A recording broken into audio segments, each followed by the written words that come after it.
Ya, bismillahirrahmanirrahim. Assalamualaikum warahmatullahi wabarakatuh, teman-teman semuanya. Waalaikumsalam, Bu. Waalaikumsalam warahmatullahi. Bagaimana kabarnya hari ini? Baik, Alhamdulillah Bu. baik Ibu. Alhamdulillah baik. Alhamdulillah hari ini kita bisa berjumpa kembali ya di pertemuan ketiga Psikologi Perkembangan 1. Mudah-mudahan kalian nggak lupa sama materi yang kemarin ya tentang pendahuluan dari psikologi perkembangan. Nah, seperti biasa, sebelum kita mulai, ya, saya akan memberikan atau share screen dulu tentang RPS ya, rencana pembelajaran semester, khususnya di pertemuan ketiga ini. Ya, saya izin share screen. Sebentar.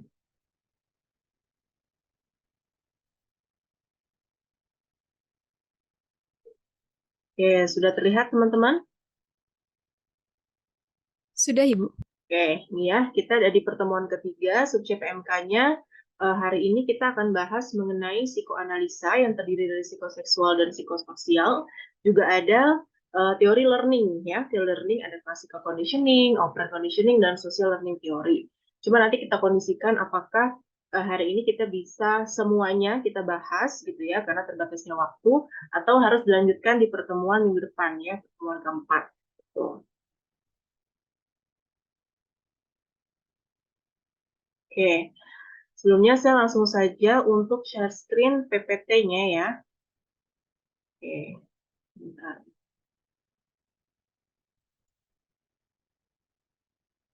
Sudah terlihat?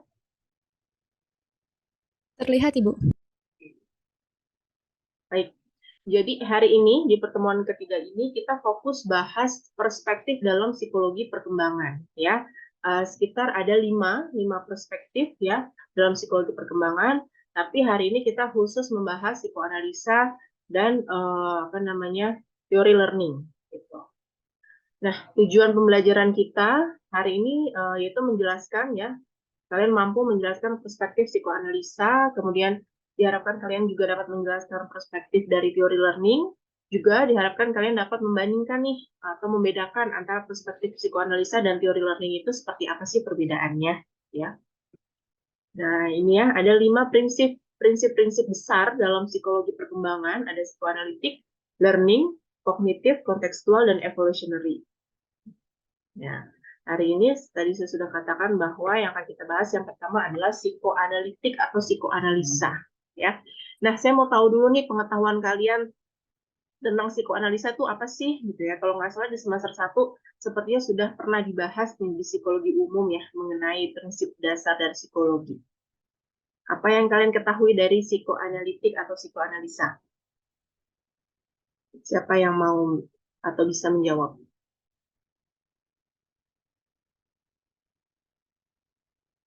Dari yang bisa menjawab? Saya Bu izin menjawab. Psikoanalisa itu dicetuskan oleh Sigmund Freud dan dia membahas mengenai kesadaran manusia, Ibu. Oke, baik. Terima kasih Laras, bagus sekali, betul ya. Psikoanalisa itu membahas mengenai ketidaksadaran, ya. Apakah terus jadi dia tidur? Bukan, ya. Jadi kita tahu bahwa terkenal sekali ya apa namanya psikoanalisa ini yang pencetusnya pertama kali itu adalah Sigmund Freud, ya. Dia tuh berpandangan bahwa perkembangan manusia itu dibentuk oleh kekuatan tidak sadar yang nantinya unconscious itu atau perilaku tidak sadar itu akan memotivasi perilaku manusia. Nah, kemudian Freud juga bilang bahwa masalah itu bersumber dari pengalaman-pengalaman di masa awal kehidupan. Jadi masa-masa awal kehidupan itu di masa anak-anak sampai remaja itu ketidakoptimalan fase-fase itu akan berdampak pada konflik-konflik yang terjadi pada saat ini, gitu menurut Freud. Nah, kemudian konflik-konflik itu nantinya bisa diterapi ya terapi psikoanalisa diharapkan dapat memberikan insight atau wawasan ke dalam konflik-konflik emosional.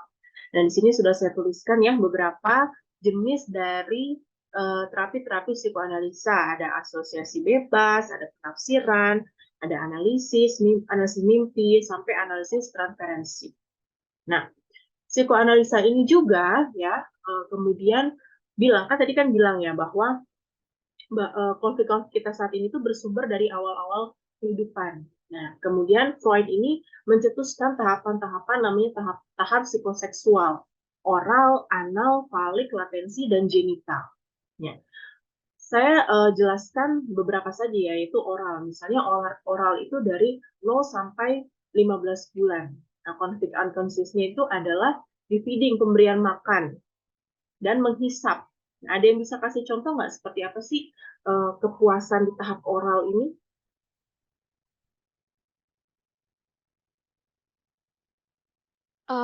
Kayak menyusui bukan, Bu?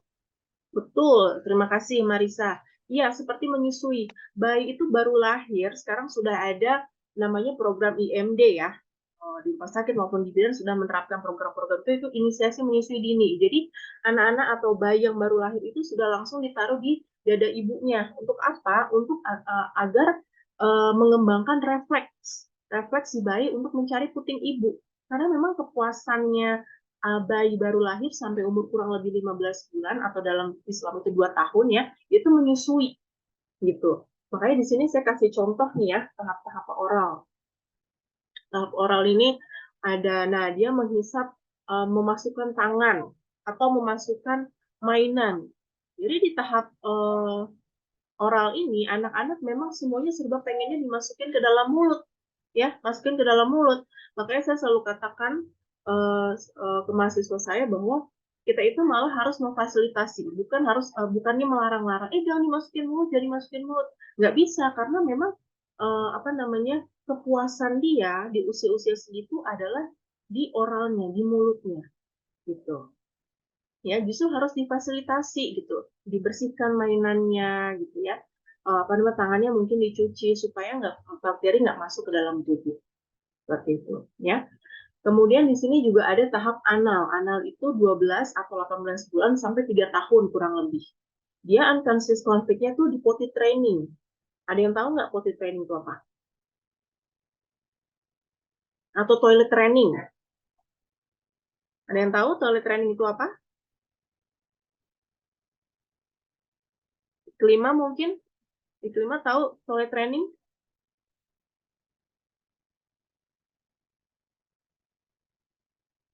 Izin menjawab, Ibu. Ya, silakan. Apa yang kamu ketahui mengenai toilet training? Eh, Kayak kita belajar untuk buang air kecil ataupun buang air besar di toilet, Ibu. Ya, betul. Terima kasih, Wita. Iya, jadi anak usia-usia segitu sampai 3 tahun kurang lebih, itu tugas orang tua atau pengasuh utamanya adalah mengajarkan toilet training. Bagaimana anak itu bisa membuang ya hajatnya, baik pipis maupun pupnya itu di tempat yang tepat. Dan itu sangat baik sekali untuk kedepannya, ya. Apa namanya, dan tentunya ketika kita mengajarkan apa namanya, toilet training ini, kita harus sabar. Ya, yang pertama itu harus sabar dan kemudian memberikan keleluasaan kepada anak agar dia bisa mandiri gitu loh ya, mandiri dan memberikan instruksi yang jelas. Nah, ini saya punya satu video ya, mungkin bisa disimak dulu mengenai fase-fase toilet training itu seperti apa sih cara mengajarinya gitu ya. Saya agak cepetin ya. It's important to remember that it's gone for long. So access to a toilet is important. Best.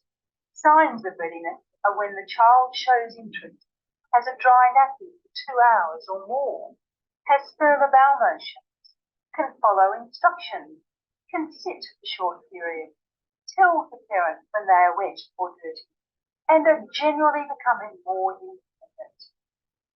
Here's some of my tips for toilet training. First thing is to decide if you are going to potty train or toilet train. There are benefits for either. Pick a time when there are no other stresses in the household.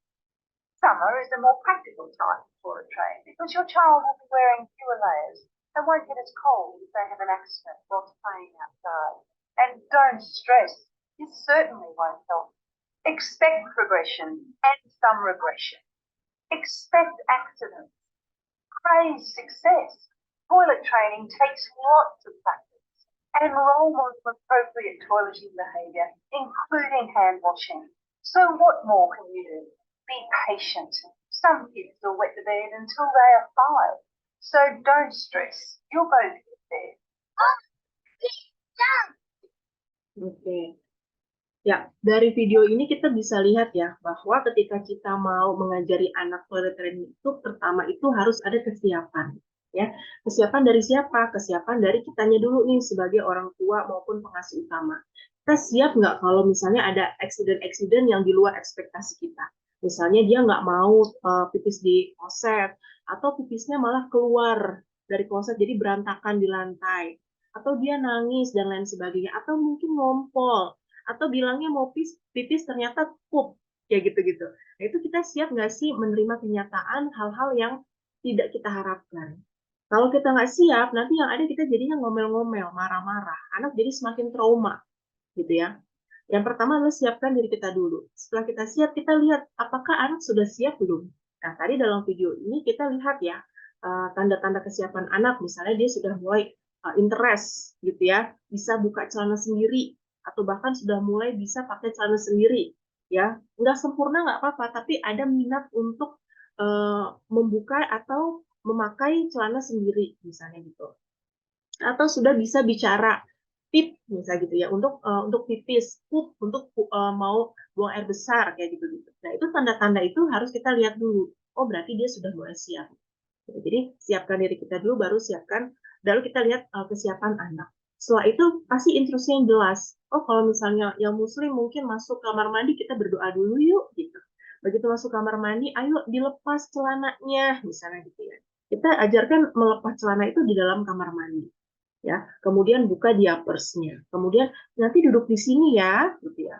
Kalau dia kiranya belum mau pipis, kan nggak tahu. Dia kan biasanya kan pakai diapers, begitu diapers dilepas, mungkin jadinya dia nggak mau pipis gitu ya. Dia tahan gitu. Kita tunggu sampai berapa menit sampai bercanda, atau kita kasih penjelasan dan lain-lain. Kalau itu berhasil, kita kasih reward. Rewardnya nggak selalu benda gitu ya. Bisa pujian, bisa pelukan, bisa kissing, senyuman, dan lain-lain. Apa yang namanya, membuktikan bahwa usaha dia itu dihargai. Mungkin menurut kita cuma biasa aja, tapi menurut dia, wah, aku bisa pipis sendiri di kloset. Itu kan sangat membanggakan. Seperti itu ya. Habis itu kita kasih lagi role model ya. Oh, habis pipis kita harus cuci tangan. Atau habis itu ucapkan alhamdulillah dan lain sebagainya. Nah, itu, dan pertama harus, tadi dia bilang harus sabar. Mungkin itu percobaan kesekian kali ya. Kita nggak mungkin bagaimana bisa ya sampai 2,5 tahun lebih dia pakai diapers, kemudian dalam 1 hari disuruh copot diapers untuk pipis atau pup langsung berhasil. Itu kayaknya mustahil ya. Harus dicoba terus. Seperti itu. Ya. Sampai di sini bisa dimengerti penjelasan dari saya? Bisa ya. Bisa, Bu. Nah, Bisa, baik, Ibu. terima kasih. Selanjutnya ada teori lain nih dari psikoanalisa. Kalau tadi kan Freud bilang psikoseksual ya. Psikoseksual dari Freud itu bilang bahwa perkembangan manusia itu berasal dari awal-awal kehidupan, yaitu dari 0 sampai remaja. Ya. Tapi kalau Erik Erikson nih, perkembangan psikososial beda nih. Dia memperluas teori dari Freud. Dia bilang bahwa perkembangan itu sepanjang kehidupan manusia. Nggak bisa cuma di awal-awal masa anak-anak aja, tapi sepanjang hidup dari 0 sampai nanti menjelang kematian atau sampai lansia, dibilang gitu. Dan setiap tahapan itu, si Erikson bilang memiliki krisis-krisis sendiri yang harus dilewati. Gitu. Itu perbedaannya ya, perbedaan antara psikososial dari Erikson dan psikoanalisa dari Freud, psikoseksual dari Freud. Kesamaannya adalah mereka ini sama-sama membuat tahapan-tahapan. Kalau Freud ini tahapan psikoseksual, kalau Erikson ini tahapan psikososial. Nah, dari sini tuh kita bisa melihat ya bahwa kedua ahli teori ini tuh melihat bahwa perkembangan manusia itu berdasarkan pandangan kualitatif, berdasarkan kualitasnya, bahwa setiap tahapan usia manusia itu punya kualitas yang berbeda-beda. Gitu, bukan kuantitas ya. Kuantitas kan berat badan, tinggi badan, jumlah kosakata. Tapi kalau kualitas itu ya seperti ini tadi. Oh, dia secara kognitif lebih matang dan lain sebagainya. Nah, di sini kalau psikososial dari Erik Erikson ada 8 tahap ya. Bisa kalian lihat. Nanti PowerPoint ini juga bisa saya berikan ke kalian biar bisa dipelajari lagi di rumah gitu ya. Di sini ada 8 tahap. Saya coba jelaskan tahap yang pertama ya, trust versus mistrust. Percaya dan ketidakpercayaan. Basic virtunya adalah hope. Ini 0 sampai 1,5 tahun atau sampai 2 tahun lah kurang lebih. Maksudnya apa sih trust versus mistrust ini? Ibu Ada izin yang izin jawab. silakan Iklimah. Kalau yang trust itu kayak misalnya si anak ini mulai belajar membangun kepercayaan sama orang-orang terdekatnya, misalnya kayak hal-hal makan, minum gitu, mereka eh, bergantung sama si orang tuanya ini. Nah, terus kalau yang mitrasnya itu, misalnya si anak ini lagi nangis, terus kalau misalnya orang tuanya nggak ada, si anak ini jadi nggak bisa tenang gitu. Iya, betul. Iya. Terima kasih, Iklimah. Iya, jadi coba kalian bayangkan ya, selama 9 bulan ibu mengandung, ya, jangan nyanyi ya. Selama 9 bulan ya ibu mengandung, bahkan lebih, mungkin ada yang sampai 10 bulan kurang, anak itu, bayi itu ada di dalam rahim ibu, gitu ya, ada di dalam rahim ibu. Dia nyaman, nggak ada yang nyolek-nyolek gitu ya, makan tinggal makan, ibunya makan dia ikut makan, ibunya minum dia ikut minum gitu ya, nggak ada yang berisik, nggak ada distraksi sama sekali, suhunya hangat gitu ya, pencahayaannya nyaman, remang-remang atau gelap di dalam rahim ibu. Tiba-tiba setelah 9 sampai 10 bulan dia lahir. Lahir langsung ditepok-tepok sama dokternya supaya nangis. Dia kaget, ya kan ya? Kan dia shock istilahnya begitu kan ya. Dia harus adaptasi dengan berbagai macam distraksi. Ada suhu, ada pencahayaan di ruang persalinan gitu ya. Udah gitu pakai AC dia jadi kedinginan, belum lagi diraba-raba sama suster atau dokternya, wah banyak hal. Kemudian dia mulai tuh mengembangkan trust versus mistrust ini. Trust ini adalah kepercayaan. Apakah dia itu percaya bahwa dunia yang dia tinggali ini aman nggak sih bagi dia? Ketika dia nangis minta makan, orang tuanya atau pengasuh utamanya responsif nggak sih?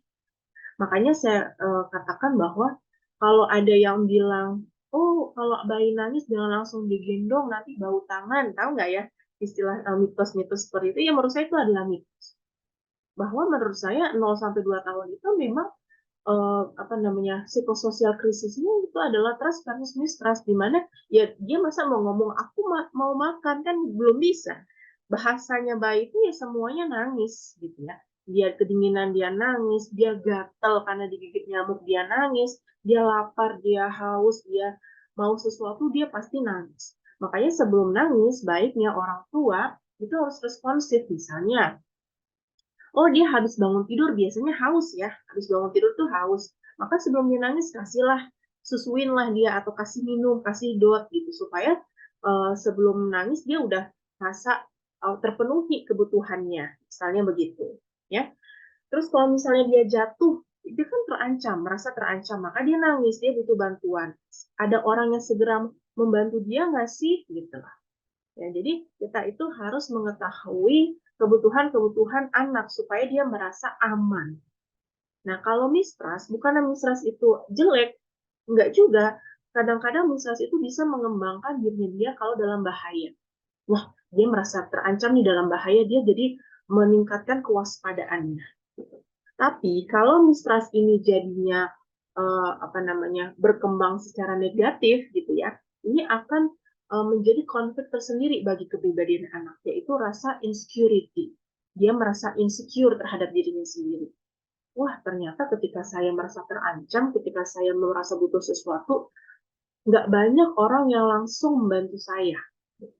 Kelihatan dari kecil dia diabaikan sama orang tuanya. Mau mainan seringkali diabaikan, tidak diberikan penjelasan. Atau misalnya enggak aja, gitu, tapi tidak diberikan penjelasan. Misalnya begitu. Kemudian yang kedua misalnya autonomy versus shame ya. Basic virtunya will. Kita tahu anak usia 1,5 sampai 3 tahun pengennya aku bisa, aku mau. Kebanyakan begitu ya. Aku bisa sendiri. Mau makan, aku mau makan sendiri. Padahal bawahnya udah berantakan gitu ya. Mau apa namanya minum, mau ambil minum sendiri. Alhasil semuanya tumpah dan lain-lain. Karena memang dia sedang mengembangkan otonomi. Dan ini ada hubungannya nih sama yang tahap pertama yang trust. Anak-anak yang dari kecil dia sudah merasa secure, aman, trust, percaya, itu akan mengembangkan otonomi dengan baik. Otonomi itu apa? Ada yang tahu? bahasa Indonesianya mungkin kekuasaan ya. Maksudnya adalah dia tuh mengetahui apa yang ingin dia lakukan. Sekarang betapa banyak sih orang dewasa yang nggak tahu apa yang pengen saya lakukan dalam hidup ini. Ya, mungkin karena ketidakoptimalan di masa kecilnya gitu. Jadi kalau anak-anak udah tahu apa yang saya pengen, kadang-kadang kita tahu, "Ih, ini banget sih ngeyel gitu kan ya. Padahal sebenarnya mungkin dia berkemauan keras. Dia tahu apa yang dia inginkan. Anak-anak tuh tahu apa yang inginkan. Aku nggak mau, aku mau. Itu kan sebenarnya pengembangan dari otonomi, ya. Makanya sekali lagi saya katakan harus difasilitasi, ya. Nah, ini ada contoh fasilitas ya. Nah, yang kedua adalah learning theory. Learning theory ini adalah teori belajar ya. Nah, teori belajar itu ada perilaku, teori belajar itu adalah perilaku yang dapat dihitung atau diamati dan dihasilkan dari pengalaman atau adaptasi terhadap lingkungan. Seperti itu. Nah, ini behaviorisme juga rasanya kalian udah terkenal ya pendekatan behaviorisme ini ya. Ada dua jenis pembelajaran yaitu classical conditioning dan operant conditioning ya. Nah, ini classical conditioning ini ada dari Ivan Pavlov, kemudian operant conditioning dari Skinner tentang reinforcement dan punishment. Nah, di sini nanti saya akan kasih PPT-nya, tapi yang harus saya tekankan, yang ingin saya ingin tahu dari kalian, apakah kalian sudah tahu belum mengenai reinforcement dan punishment? Ya. Reinforcement itu apa sih reinforcement? Ada yang tahu reinforcement? Penguatan ya, penguatan. Kita tuh pengen perilaku anak itu berulang. Kita pengen anak itu kalau habis bangun tidur dibersihkan lagi atau dirapikan lagi tempat tidur. Makanya reinforcement tuh ada yang positif, ada yang negatif ya. Reinforcement positif memberikan reward, misalnya permen setelah menyelesaikan tugas. Atau tadi kalau misalnya contohnya setiap anak kita atau adik kalian rapikan tempat tidur sendiri setelah bangun tidur misalnya, kalian kasih reward. Boleh pujian, wah Masya Allah, bagus, pintar sekali gitu ya.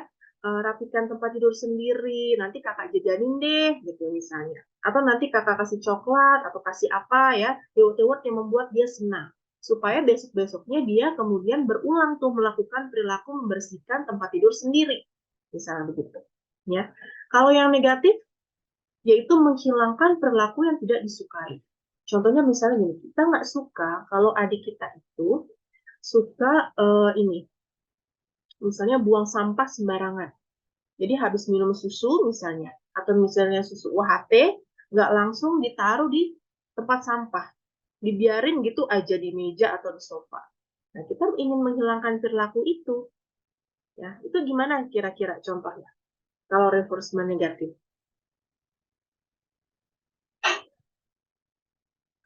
Penguatan, ingat penguatan reinforcement.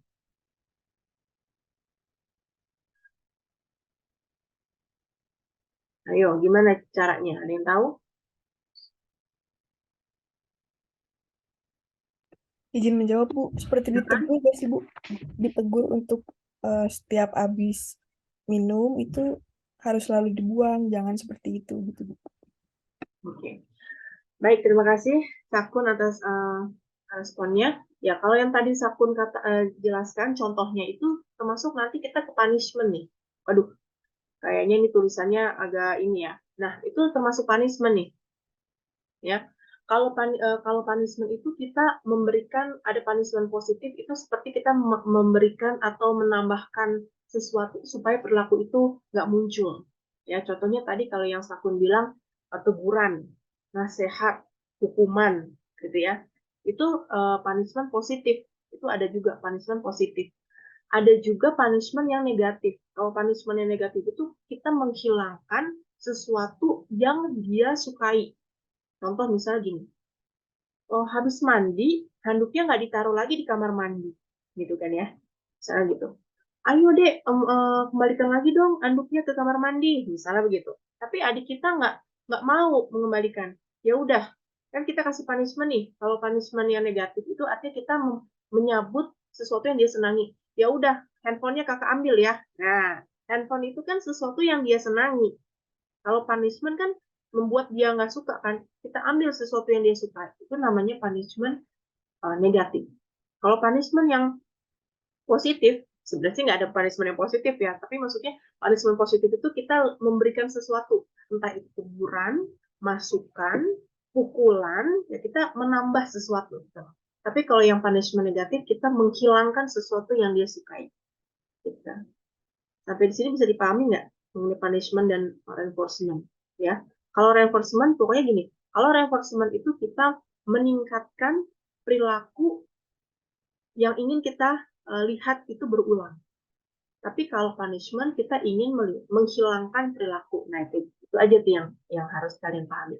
Kalau reinforcement meningkatkan perilaku yang ingin diulang, kalau punishment menghilangkan perilaku. Seperti itu. Ya. Baik teman-teman, rasanya waktunya sudah sebentar lagi ya. Nah, ini untuk apa namanya? Untuk penutup ya. Saya akan memberikan satu video ya tentang behaviorisme ini ya. Mungkin kalian tahu 90 apa namanya? Neni 911 nih, pernah dulu ada di Metro TV ya. Nah, ini saya kasih videonya. Ini Super Neni ini, reality show ini ya. Yang saya cepetin ya. Kita lihat ya betapa anaknya itu perilakunya menantang sekali.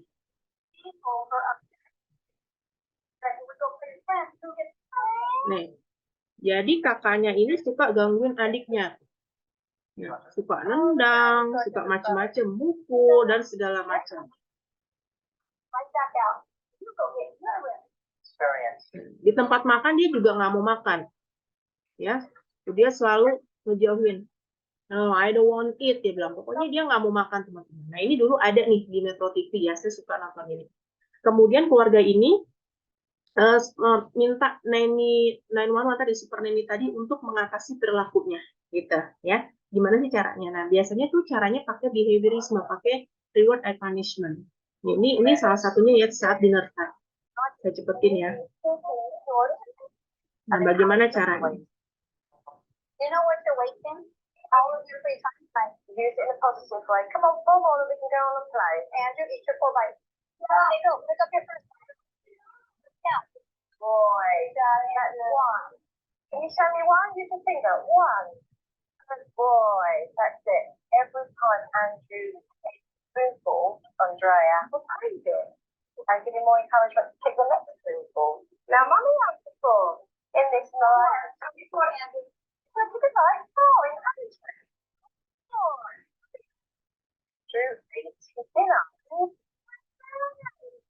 Nah, ya dari situ dari video itu kita bisa kelihatan ya, ternyata untuk mengajari anak yang berperilaku menantang seperti itu kita butuh strategi karena mereka itu sebenarnya butuh pengakuan dan apresiasi gitu ya. Jadi ketika dimakan, coba makan satu, ayo angkat tangan, misalnya sebutkan 1, terus sendok lagi 2 gitu ya, supaya dia menyenangkan itu di apa namanya di meja makan. Kebanyakan ibu-ibu masa kini, ayo makan nggak gitu ya.